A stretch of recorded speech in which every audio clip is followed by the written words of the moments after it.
Week 1. The chaos began immediately on the very first Saturday of the season. Number 2, Michigan entered 2007 with national championship aspirations. The Wolverines were returning stars like Mike Hart, Chad Henne, and Jake Long, all future NFL players. Michigan fans were buzzing with excitement. This was supposed to be Lloyd Carr's redemption tour after years of struggling against Ohio State. The Big House was packed with 109,000 fans expecting an easy tune-up game before the real season began. Their opponent? Appalachian State, an FCS team with 22 fewer scholarships and supposedly no business even being on the same field as mighty Michigan. The Wolverines were 27-point favorites, and most fans expected the starters to be resting by halftime. But Appalachian State quarterback Armonte Edwards had other plans. The undersized dual-threat quarterback carved up Michigan's defense, while the Mountaineers' speed neutralized the Wolverines' size advantage. Still, Michigan had a chance to win, lining up for a field goal in the final seconds. Then, in an image forever burned into college football history, App State's Corey Lynch blocked the kick, preserving a stunning 34-32 victory. This wasn't just an upset, it was seismic. ESPN's College Game Day had never even considered featuring an FCS team before. But this victory changed everything. Michigan fans left in shocked silence while Appalachian State instantly became the most famous small school in America. While it was impossible to know at the time what was in store for the rest of the season, when we look back today at this upset, it was just the first of many to come. Week 5. After a few weeks of relative calm, Week 5 unleashed fresh chaos across two different conferences. In Boulder, Colorado, number 3 Oklahoma arrived with all the swagger of a national title contender. Quarterback Sam Bradford was emerging as a star, and the Sooners had demolished their first 4 opponents by a combined score of 246-47. Oklahoma fans were already booking travel to the Big 12 championship. The Sooners built a comfortable 24-7 lead against unranked Colorado, and it looked like another routine victory.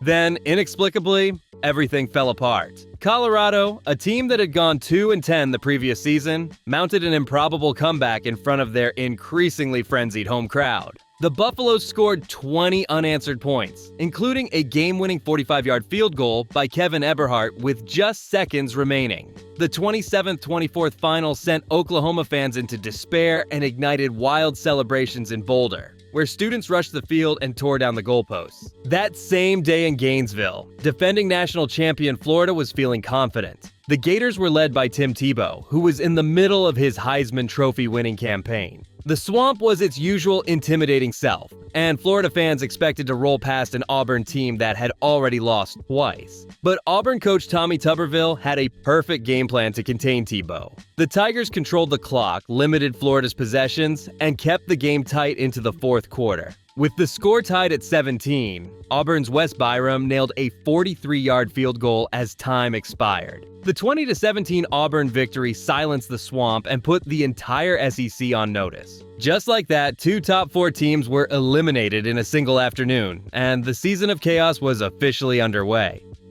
Week 6. The following week, the carnage continued in perhaps the most shocking upset of all. Number 2, USC under Pete Carroll had built a dynasty. The Trojans had won 35 consecutive home games at the Coliseum and featured future NFL stars like John David Booty, Ray Mauluga, and Taylor Mays. USC entered their game against Stanford as 41-point favorites, the largest point spread in college football history at that time. The Cardinal couldn't have been less intimidating. Stanford was 1-3, had lost to USC 42-0 the previous year, and was starting their backup quarterback, Tavita Pritchard, who had thrown just 3 career passes. Stanford had become the doormat of the Pac-10, and USC fans viewed this as little more than a scrimmage.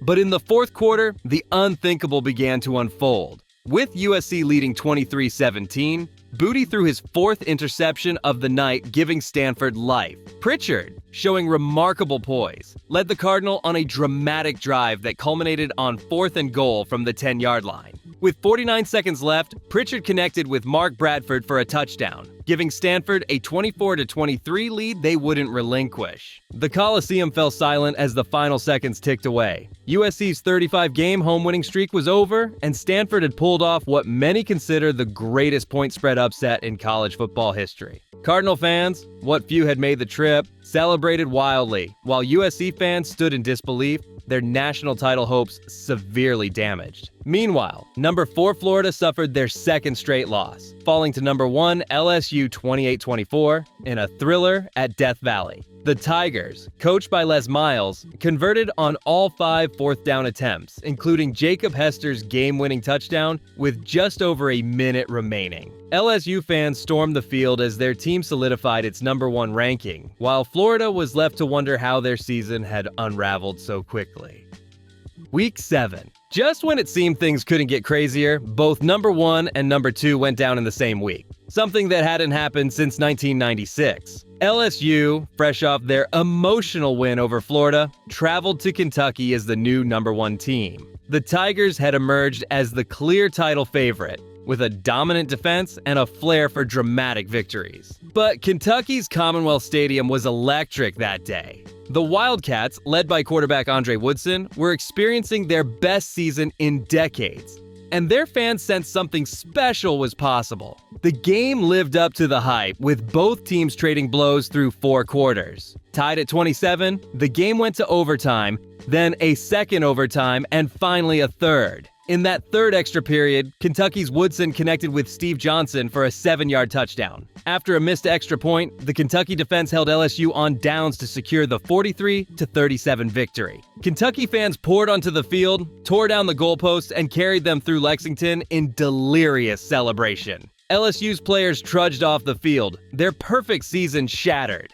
That same night in Berkeley, number 2 Cal was hosting Oregon State with their highest ranking since 1951. Cal fans had endured decades of mediocrity, but under coach Jeff Tedford and with stars like Deshaun Jackson, they finally had a legitimate title contender. Memorial Stadium was packed and rocking as the Golden Bears sought to ascend to number 1 in the nation. But Oregon State didn't cooperate with the script. The Beavers built a 20-14 halftime lead, stunning the Cal crowd. The Bears fought back, but their final drive stalled at the Oregon State 10-yard line when quarterback Kevin Riley inexplicably tried to scramble with no timeouts remaining, and time expired before Cal could attempt a potential game-tying field goal. The 31-28 defeat crushed Cal's title dreams and left their fans in anguish. Just like that, the top 2 teams in the nation were eliminated in a single Saturday, and the 2007 season continued to chew up seemingly every title contender. Week 9. After a brief respite, the chaos resumed in Week 9 with 2 more top 4 casualties. Number 2, Boston College had become the darling of the season. Led by quarterback Matt Ryan, the Eagles had started 8-0 and climbed to their highest ranking in school history. BC fans, long overshadowed by the school's hockey success, were finally experiencing football glory. Ryan had emerged as a Heisman frontrunner after a miraculous comeback against Virginia Tech, and Eagles fans were dreaming of an undefeated season. But on a rainy night in Boston, Florida State spoiled the party. The Seminoles, struggling through a down year under Bobby Bowden, somehow found a way to contain Ryan. FSU's defense forced 3 interceptions, including a crucial pick 6, and the Seminoles stunned BC 27-17. The defeat silenced the Chestnut Hill crowd and ended Boston College's perfect season just as it was gaining national momentum. Out west, number 4 Arizona State was experiencing a renaissance under coach Dennis Erickson. The Sun Devils had started 8-0, and their fans were embracing the unfamiliar role of national contender. ASU visited number 5 Oregon in a battle for the Pac-10 front-runner position and massive national implications. Oregon, led by quarterback Dennis Dixon, proved too much for the Sun Devils.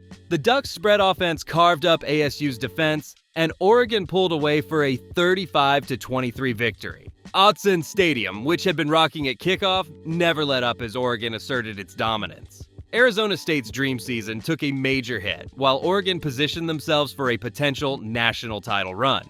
If you're enjoying this breakdown of college football's craziest season, hit that subscribe button now. I'm posting new college football history videos every week that dive deep into the moments, teams, and players that true fans can't afford to miss. Week 10. Oregon's celebration was short-lived. The following week, now ranked number 2, The Ducks traveled to Arizona with national championship aspirations. Quarterback Dennis Dixon had emerged as the Heisman Trophy frontrunner, orchestrating Chip Kelly's innovative spread offenses to perfection. Oregon fans, sensing this might be their year, traveled in droves to Arizona Stadium. But disaster struck in the first quarter when Dixon, who had been secretly playing on a partially torn ACL, crumpled to the turf on a routine cut. The injury devastated Oregon's offense and their title hopes. Without Dixon, the Ducks collapsed, losing to Arizona 34-24. Oregon fans watched in horror as their magical season disintegrated in real time. Dixon's Heisman campaign was over, and the Ducks' national championship dreams were dashed in the span of one play. Week 11. In Week 11, the Chaos claimed two more top-ranked victims. Number 1 Ohio State seemed to have survived the season's madness. The Buckeyes, led by coach Jim Tressel, had rebuilt after losing the previous year's national championship game. With stars like James Laurinaitis, Malcolm Jenkins, and Chris Beanie Wells, Ohio State had started 10-0 and appeared on track for another title shot. The Horseshoe was packed with 105,000 confident fans as the Buckeyes hosted Illinois. But Illinois, coached by Ron Zook, refused to be intimidated. Illinois quarterback Juice Williams orchestrated a masterful game plan, controlling the clock with a punishing ground attack that gained over 260 yards. Illinois converted an astonishing 11 of 17 third down attempts and held the ball for nearly 34 minutes. When the final whistle blew on the 28-21 upset, stunned Ohio State fans filed out in silence while Illinois players celebrated their first win over a number 1 team since 1956. That same day in Lubbock, Texas, number 4 Oklahoma faced Texas Tech in what many expected to be a high-scoring affair. The Sooners, having rebounded from their earlier loss to Colorado, were back in the national title hunt. Oklahoma fans, who demand excellence every season, had regained their confidence after early season disappointment. But Mike Leach's Red Raiders had other ideas. In a back-and-forth game that featured Texas Tech's air raid offense at its best, the Red Raiders prevailed 34-27. Quarterback Graham Harrell threw for 420 yards and 2 touchdowns, and Texas Tech's defense made just enough stops to secure the victory. The win set off a wild celebration at Jones AT&T Stadium, with fans storming the field while Oklahoma players trudged to the locker room. Their championship hopes dealt a severe blow. Week 12. The surprises continued in Week 12 with perhaps the season's most unlikely contender finally tasting defeat. Number 2, Kansas. Yes, Kansas football had become the story of the year. The Jayhawks, traditionally a basketball school, had somehow started 11-0 under coach Mark Mangino. Led by quarterback Todd Reesing, Kansas was experiencing its greatest football season ever. Jayhawks fans, accustomed to waiting for basketball season, were instead witnessing history every Saturday. But their perfect season faced its biggest test against number 4 Missouri in the border war rivalry at Arrowhead Stadium. The Tigers, led by quarterback Chase Daniel, had only one loss and harbored their own championship aspirations. The game drew a record crowd of 80,000, with the winner claiming the Big 12 North title and a potential path to the national championship. Missouri proved too strong, winning 36-28 behind Daniel's 361 passing yards and 3 touchdowns. Tigers fans celebrated wildly as Missouri moved to number 1 in the polls, while Kansas fans, despite the disappointment, took pride in their team's unprecedented season. Championship Week. The regular season finale brought the most consequential upsets of all, completely reshaping the national championship picture. Number 1 Missouri, fresh off their win over Kansas, faced number 9 Oklahoma in the Big 12 championship game at the Alamodome in San Antonio. Tigers fans had never been this close to a national title, with their team just 1 win away from a guaranteed spot in the BCS championship game. The atmosphere was electric as Missouri sought revenge for an earlier loss to the Sooners. But Oklahoma dominated from start to finish. Quarterback Sam Bradford dissected Missouri's defense, throwing for 209 yards and 2 touchdowns. The Sooners won 38-17, crushing Missouri's national title dreams and sending Tigers fans home devastated. Oklahoma celebrated their 5th Big 12 title under Bob Stoops, while Missouri was left to wonder what might have been. The biggest shock, however, came in the most unlikely place. Number 2, West Virginia, needing just one win to secure a spot in the national championship game, hosted unranked Pittsburgh in the backyard brawl rivalry. The Mountaineers, playing at home as 28-point favorites, had the clearest path to the title game of any team all season. Morgantown was primed for celebration, with fans ready to book trips to New Orleans for the championship. But in one of the most stunning upsets in college football history, Pittsburgh, with a 4-7 record, somehow shut down West Virginia's high-powered offense. The Panthers held the Mountaineers to just 183 total yards in a shocking 13-9 victory. West Virginia quarterback Pat White was injured in the first half, and the Mountaineers never recovered. As the final seconds ticked away, West Virginia fans stood in stunned silence, their national title hopes vanishing in the most painful way possible, at the hands of their bitter rivals. The 2007 season saw 9 different teams hold the number 1 or number 2 ranking at some point. By season's end, a 2-loss LSU team became national champions, the first with multiple losses in the BCS era. The Tigers defeated Ohio State 38-24 in the championship game, putting a fitting end to the most unpredictable season in college football history. College football has never seen anything like 2007, a season where being highly ranked was practically a curse, where underdogs reigned supreme, and where chaos was the only constant. It was a year that reminded us why we love this sport, because on any given Saturday, absolutely anything can happen. Want more deep dives into college football's most memorable seasons and moments? Subscribe now and hit the notification bell. I'm dropping new videos every week that break down the games, players, and stories that shape the sport we love.